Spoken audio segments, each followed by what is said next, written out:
Bagaimana ujung jalan dari Wahyu Setiawan ini? Kita nantikan saja. Apakah ancaman quote-unquote itu akan anti klimaks ataukah akan klimaks?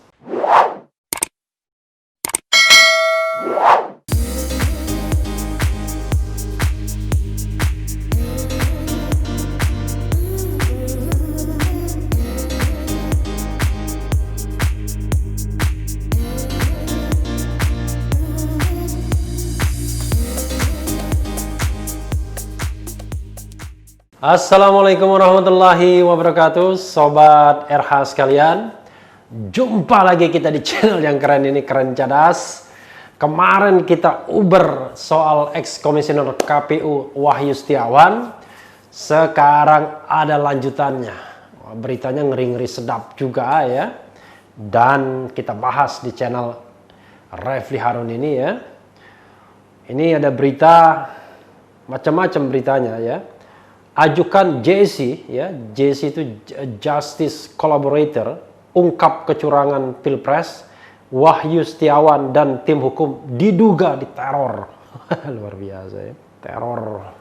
Ada juga berita lain yang nadanya sama ya, judulnya Wahyu Setiawan diduga dapat tekanan, Ubedillah Badrun. Titik 2, kemungkinan besar dari pihak yang khawatir kecurangan pemilu 2019 dibongkar. Jadi macam-macam beritanya ya. Ada lagi juga berita yang kurang lebih sama dengan ini ya. Dari fifa.co.id, tadi dari Glora, ini dari FIFA. Disebut mau bongkar skandal Pilpres, Wahyu cabut surat kuasa pengacara. Luar biasa ya. Nah, coba kita lihat nanti berita yang tadi pertama. Coba kita bacakan. Persisnya seperti apa berita itu ya. Mantan Komisioner KPU RI Wahyu Setiawan dan tim penasihat hukumnya diduga mendapatkan tekanan dan teror usai mengajukan Justice Collaborator JC sehingga berubah pikiran. Berdasarkan informasi yang dihimpun kantor berita politik RMOL, Rakyat Merdeka Online ini ya. Salah satu tim penasihat hukum Wahyu Setiawan diduga diteror oleh orang tak dikenal usai menyampaikan bahwa JC yang diajukan di persidangan juga akan mengungkapkan dugaan tindak pidana korupsi maupun kecurangan saat pemilu, baik pilkada maupun pilpres kepada Komisi Pemberantasan Korupsi. Dugaan tersebut semakin menguat ketika tim penasihat hukum Wahyu Setiawan yang lainnya mengeluarkan surat klarifikasi kepada wartawan bahwa pernyataan soal akan mengungkap dugaan kecurangan Pilpres dan Pilkada merupakan pernyataan pribadi salah satu tim penasihat hukum Wahyu. Surat itu membantah bahwa pengungkapan adalah pernyataan resmi dari Wahyu. Luar biasa. Kalau jadi penasihat hukum kan tidak boleh menyampaikan sesuatu yang tidak disampaikan kliennya ya. Tapi kan bisa jadi awal-awalnya menyampaikan hal tersebut, tapi kemudian karena ada tekanan, kemudian pihak lain atau penasihat hukum lain menyatakan itu pernyataan pribadi ya.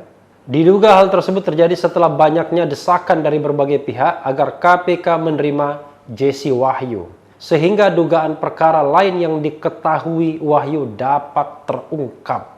Menanggapi adanya dugaan teror dan tekanan tersebut, Direktur Eksekutif Indonesia Political Opinion (IPO), Deddy Kurniasyah menilai bahwa tidak mudah bagi Wahyu untuk mengungkap dugaan permufakatan jahat yang melibatkan kasusnya, termasuk mengungkap dugaan kejahatan korupsi dalam pemilu dan Pilpres 2019, ucap Deddy Kurniasyah Kamis 23 Juli.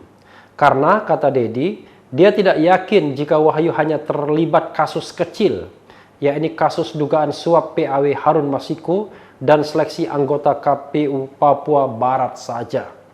Sulit dipercaya jika WS yang notabene sebagai komisioner terlibat kasus kecil.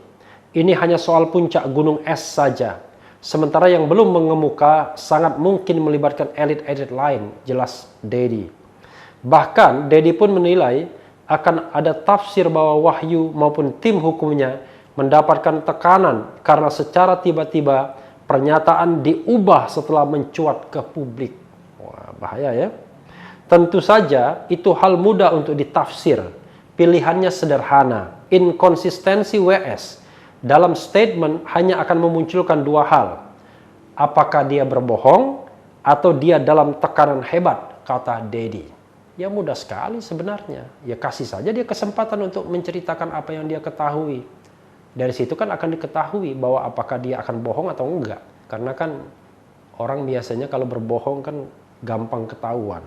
Cuma kalau tidak diberikan kesempatan untuk mengungkapkan, nah itu persoalannya. Kalau tidak diberikan kesempatan untuk mengungkapkan, berarti ada orang yang takut dengan pernyataan kebenarannya. Dengan demikian, Dedi berharap adanya komitmen lembaga penjamin keamanan saksi. Ya, LPS, kalau LPS bukan ya. Jadi lembaga perlindungan saksi dan korban, LPSK, bukan lembaga penjamin keamanan saksi. Termasuk KPK agar dapat mengungkap apa yang diketahui Wahyu. Untuk itu perlu ada komitmen lembaga penjamin keamanan saksi, termasuk KPK sendiri, agar upaya WS menuntun penegak hukum untuk menelusuri kemana saja aliran uang korupsi dan melibatkan siapa saja pungkas Dedi. Ya, sederhana saja. Kalau kita tidak bersalah, tidak ngapa-ngapain, nggak pernah takut ya. Tapi kalau banyak masalah, ya takut juga ya. Orang kadang-kadang tidak takut sama Tuhan, takutnya sama sesama manusia, itu beratnya ya. Nah, coba kita baca lagi berita yang tadi saya sudah singgung. Dari Glora lagi. Wahyu Setiawan diduga dapat tekanan. Ubedillah Badrun kemungkinan besar dari pihak yang khawatir kecurangan pemilu 2019 dibongkar. Glora.co. Pencabutan pernyataan tim kuasa hukum ex-komisioner KPU Wahyu Setiawan yang menyebut kliennya akan membongkar dugaan kecurangan dalam pemilu jika pengajuan Justice Collaborator dikabulkan KPK membuat publik bertanya-tanya. Menurut dugaan analis sosial politik Universitas Negeri Jakarta, Ubedillah Badrun, tim penasihat hukum Wahyu Setiawan mendapat tekanan besar dari pihak-pihak tertentu. Dicabutnya pernyataan dari tim hukum Wahyu Setiawan yang menyebutkan akan membongkar dugaan korupsi Pilpres 2019 menunjukkan adanya tanda-tanda penting dari kasus dugaan suap mantan komisioner KPU RI tersebut, ucap Ubedillah Badrun kepada kantor berita politik RMOL Kamis 23 Juli. Karena, kata Ubedillah, pencabutan sebuah pernyataan keras biasanya karena ada tekanan yang besar terhadap pihak yang membuat pernyataan. Baik tekanan dari internal tim hukumnya maupun tekanan dari pihak luar. Baik tekanan itu langsung maupun tidak langsung. Tekanan langsung itu langsung kepada Wahyu Setiawan. Sementara tekanan tidak langsung bisa melalui kuasa hukumnya atau penasihat hukumnya ya. Tetapi saya menduga karena ini persoalan besar menyangkut kecurangan pemilu 2019. Kemungkinannya ini karena tekanan dari luar tim penasihat hukumnya. Kemungkinan besar ada tekanan atau sejenis teror hebat dari pihak yang merasa khawatir jika kecurangan pemilu 2019 dibongkar, pungkas Ubedillah. Seperti diketahui, Wahyu Setiawan yang merupakan terdakwa perkara dugaan suap PAW Harun Masiku telah mengajukan Justice Collaborator kepada KPK saat persidangan di Pengadilan Tindak Pidana Korupsi Tipikor pada Pengadilan Negeri Jakarta Pusat pada Senin malam 20 Juli. Ini Harun Masiku disebut lagi ya, kemana itu orang? Sampai sekarang tidak bisa ditangkap, tidak bisa dicari itu Harun Masiku. Salah satu tim hukum Wahyu membeberkan bahwa kliennya akan membongkar semua kejahatan pemilu kepada KPK jika pengajuan JC dikabulkan. Namun, 2 hari kemudian, tim hukum Wahyu lainnya mengeluarkan surat klarifikasi bahwa pernyataan Wahyu akan membongkar dugaan kecurangan Pilpres dan Pilkada merupakan pernyataan pribadi salah satu tim hukumnya, bukan pernyataan resmi Wahyu.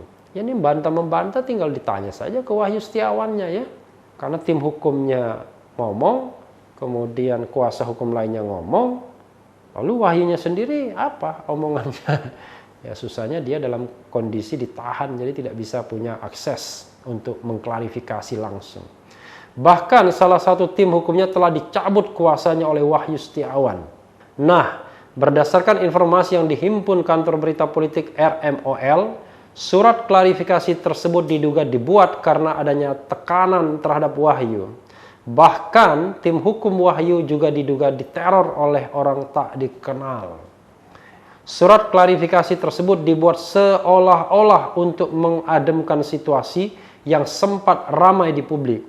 Karena banyak pihak yang mendesak KPK untuk mengabulkan Jesse Wahyu yang akan membongkar dugaan tindakan rasuah yang terjadi saat pemilu. Ya, kita lihat saja siapa yang bersalah, siapa yang tidak ya. Karena jangan sampai kemudian negara ini menutupi keborokan-keborokan yang terus-menerus ya. Nah, ini berita dari fifa.co.id yang kurang lebih sama nadanya. Sengaja saya bacakan berbagai versi ya, Sobat Era sekalian. Disebut mau bongkar skandal Pilpres, Wahyu cabut surat kuasa pengacara. Tim penasehat hukum mantan Komisioner KPU Wahyu Setiawan, Tony Hasibuan, mengungkapkan bahwa kliennya saat ini sudah mencabut surat kuasa terhadap pengacaranya yang bernama Saiful Anam. Kemarin Saiful Anam yang kita kutip ngomong bahwa Wahyu akan bongkar ini semua ya. Pencabutan surat kuasa tersebut diduga akibat pernyataan Saiful yang menyatakan Wahyu telah mengajukan justice collaborator. Anam juga bilang ex-kliennya itu mau membongkar dugaan keterlibatan pihak lainnya terkait dugaan suap PAW anggota DPR, termasuk dugaan kecurangan di Pilkada dan Pilpres. Bahwa bersamaan dengan ini, Bapak Wahyu Setiawan menyatakan mencabut kuasanya atas nama Saiful Anam SHMH, kata Tony kepada awak media Rabu 22 Juli 2020. Tony juga menyebut pernyataan ihwal dugaan kecurangan di Pilkada dan Pilpres bukan pernyataan pribadi Wahyu, melainkan hanya pernyataan Saiful Anam. Menurut pemberitaan media yang ada, menyatakan bahwa Wahyu Setiawan mengajukan justice collaborator akan membongkar kecurangan Pilpres dan Pilkada merupakan pernyataan pribadi saudara Saiful Anam, bukan pernyataan resmi Bapak Wahyu Setiawan, jelas Tony. Sebelumnya, saat masih menjadi pengacara Wahyu, Saiful menyebut bahwa kliennya bakal buka-bukaan. Karena buka-bukaan itulah kemudian kita angkat dalam channel ini ya. Buka-bukaan terkait kecurangan pemilu seperti Pilpres dan Pilkada pun menyangkut kasus suap kepengurusan pergantian antar waktu atau PAW anggota DPR Harun Masiku dari PDIP. Semuanya Pak. Tidak hanya yang terlibat PAW, tetapi terkait kecurangan pemilu, Pilpres dan Pilkada akan diungkap semua, kata Saiful saat dikonfirmasi wartawan Selasa 21 Juli 2020. Pada perkaranya, Wahyu didakwa menerima suap 600 juta rupiah dari mantan caleg PDIP Harun Masiku, yang sekarang tidak jelas di mana keberadaannya ya. Nanti tampilkan lagi thumbnailnya ya. Pemberian uang itu dimaksudkan agar terdakwa mengupayakan PAW anggota DPR RI dari Rizky Aprilia sebagai anggota DPR RI daerah pemilihan Dapil Sumatera Selatan 1 kepada Harun Masiku. Wahyu juga didakwa menerima suap 500 juta rupiah dari Gubernur Papua Barat Domingus Mandacan. Jangan-jangan dari yang lain juga banyak karena fenomena pemilu pilkada itu adalah fenomena seperti Akil Mukhtar.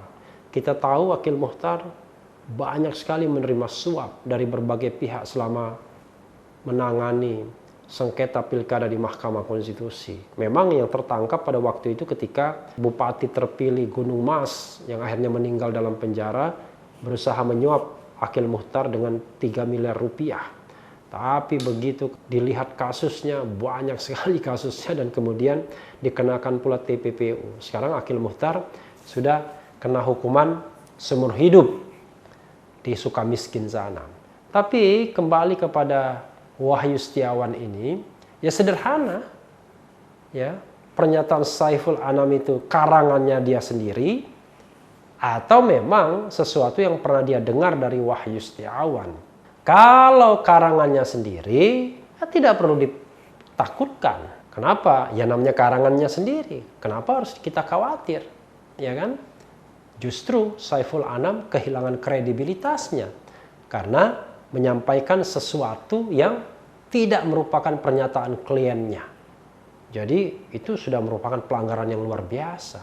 Tapi persoalannya adalah bagaimana kalau dia ditekan atau Wahyu ditekan, sehingga apa yang pernah dia sampaikan tariknya kembali, bahkan penasihat hukumnya ini diberhentikan, diambil surat kuasanya, ditarik surat kuasanya.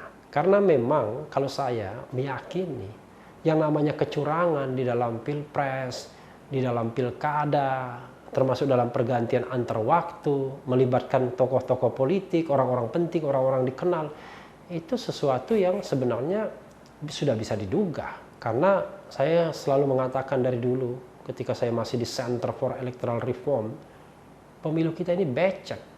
Pemilu kita ini banyak curang dan kurangnya. Jadi kalau kita bicara mengenai piramida kecurangan pemilu, memang piramida bawah itu kesalahan-kesalahannya sifatnya minor ya, seperti kesalahannya sifatnya administratif, prosedur dan lain sebagainya. Nah di tengah itu barulah fraud, kecurangan, piramida tengahnya. Baru piramida atasnya intimidasi. Nah yang unaccepted, unjustified itu adalah fraud, kecurangan, dan kemudian tentu saja dalam tingkat atasnya adalah intimidasi, sehingga pemilu itu tidak bisa berlangsung secara jujur dan adil serta demokratis.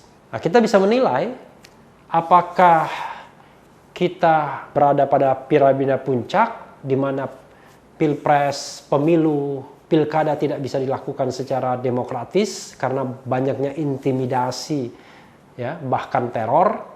Menurut saya tidak sampai demikian, kecuali di beberapa tempat yang memang susah untuk adanya pemilu demokratis karena begitu banyaknya teror, kerusuhan dan lain sebagainya, sehingga tidak ada kebebasan untuk memilih. Ya, tidak banyak, 1-2 tempat yang memang sudah terekspos selama ini. Di daerah-daerah konflik terutama. Atau ketika fenomena Aceh pasca konflik pada tahun 2009 misalnya, itu memang tidak terhindarkan. Tetapi secara umum is okay. Nah, masalahnya piramida tengahnya, yaitu fraud, kecurangan, ini yang kemudian banyak terjadi. Ya, kekurangan dan kecurangan itu, contohnya misalnya, kalau kekurangan is okay, yang saya katakan tadi di piramida bawah, kesalahan penghitungan karena unintended, ya, yang tidak dimaksudkan demikian, salah entry dan lain sebagainya, semua human error sifatnya. Tapi di barisan tengah dari piramida itu, kita sudah bicara sesuatu yang intended, yang memang ada maksud, ada niatnya untuk melakukan kecurangan. Bentuknya macam-macam. Yang paling biasa dilakukan adalah vote buying. Maka ada yang bercanda, serangan fajar, serangan duha, serangan zuhur. Jadi mereka memberikan uang itu pada hari H. Itu jamak terjadi. Yang juga terjadi sebelumnya adalah candidacy buying, yaitu memberi uang kepada partai-partai politik, pimpinan-pimpinan partai politik, agar partainya bisa diajukan, dipakai sebagai perahu untuk proses nominasi, kandidasi. Ada juga kecurangan bekerja sama dengan penyelenggara pemilu. Jadi membeli suara dari penyelenggara pemilu. Dan untuk itu ya barangkali ada mafia yang mengatur ini semua. Sering sekali anggota DPR yang terpilih, praktisi-praktisi politik itu mengatakan, wah kalau nggak pakai uang mana bisa menang. Tetapi hal ini seperti sesuatu yang dianggap biasa-biasa saja, sehingga tidak ada upaya extraordinary untuk memperbaiki governance pemilu. Nah, sebenarnya saya berharap omongan Wahyu Setiawan ini, kalau memang benar dia mau mengungkapkan itu, akan menjadi entry point untuk memperbaiki governance pemilu ke depan. Tetapi saya paham resikonya adalah ketika dia ngomong yang sesungguhnya, maka barangkali dia akan membuka sebuah fenomena gunung es. Bukan hanya soal PAW Harun Masiku saja yang barangkali yang bisa dibuka oleh Wahyu Setiawan, tapi soal-soal lain yang melibatkan tokoh-tokoh politik yang penting di Republik ini. Entah dalam konteks pemilu, konteks pilkada maupun dalam konteks pilpres. Saya berpikir barangkali Wahyu Setiawan tidaklah seberani Nazarudin. Jadi Nazarudin itu ngomong apa adanya sehingga banyak orang yang kena. Tapi kalau Wahyu Setiawan, ya mudah-mudahan dia mau mengungkapkan apa yang dia ketahui. Paling tidak apa yang dia ketahui. Karena begini Sobat Era sekalian, kalau dia sudah pernah menerima uang dari Gubernur Papua Barat, dari orang yang mau melakukan PAW, berarti kan itu sesuatu yang biasa dia lakukan. Mungkin bukan sekali dua kali, mungkin ya, karena azas praduga tak bersalah. Jadi intinya adalah dia pasti banyak tahu. Dalam konteks pemilu 2009 saya tahu ada anggota KPU yang quote-unquote bermain. Tetapi masalahnya adalah dia tidak bisa diungkap. Ya beruntung tidak ditangkap KPK. Atau beruntung tidak ada investigasi lebih lanjut terhadap kasus-kasus yang sebenarnya sudah terkuak ke publik. Mudah-mudahan Wahyu Setiawan diberikan kekuatan, ketabahan, dan yang penting adalah perlindungan dari negara. Agar dia mampu mengungkapkan apa yang dia ketahui sebenar-benarnya. Masalahnya adalah kalau yang mau ditorpedo dia adalah komponen dari negara itu sendiri. Nah berat jadinya. Jadi memang negara kita kadang-kadang penuh dengan dilema. Mengungkapkan kebenaran jadi tidak gampang. Karena ternyata bisa menyangkut orang yang saat ini barangkali sedang berkuasa atau sedang berada di dalam lingkar kekuasaan. Bagaimana ujung jalan dari Wahyu Setiawan ini? Kita nantikan saja. Apakah ancaman quote-unquote itu akan anti klimaks ataukah akan klimaks ketika yang bersangkutan menyampaikan apapun namanya, entah pledoi, pembelaan, atau konferensi pers atau apapun. Mudah-mudahan negeri ini dilindungi oleh Yang Maha Kuasa karena kita berkeinginan untuk membersihkannya dari anasir-anasir jahat, anasir-anasir yang merusak negeri ini karena berkompetisi dalam merebut kekuasaan dengan cara curang, dengan menghalalkan segala cara yang sesungguhnya tidak ada justifikasinya dalam peradaban demokrasi, dalam peradaban modern, dalam peradaban umat manusia yang menjunjung tinggi kemanusiaan itu sendiri. Nah, Sobat Era sekalian, itu saja soal kelanjutan Wahyu Setiawan. Kita doakan segala sesuatunya berjalan baik. Yang salah akan mendapatkan hukuman, yang benar harus ditegakkan dan dilindungi. Tapi yang penting adalah tetap di channel ini, karena di channel ini Anda akan dirayu, ditipu, dibaperin, diuber, dicecar pula di jalur khusus. Karena channel ini adalah channel yang mengancam, memeras dan membenci. Jangan lupa subscribe, like, comment, and share. Ciao.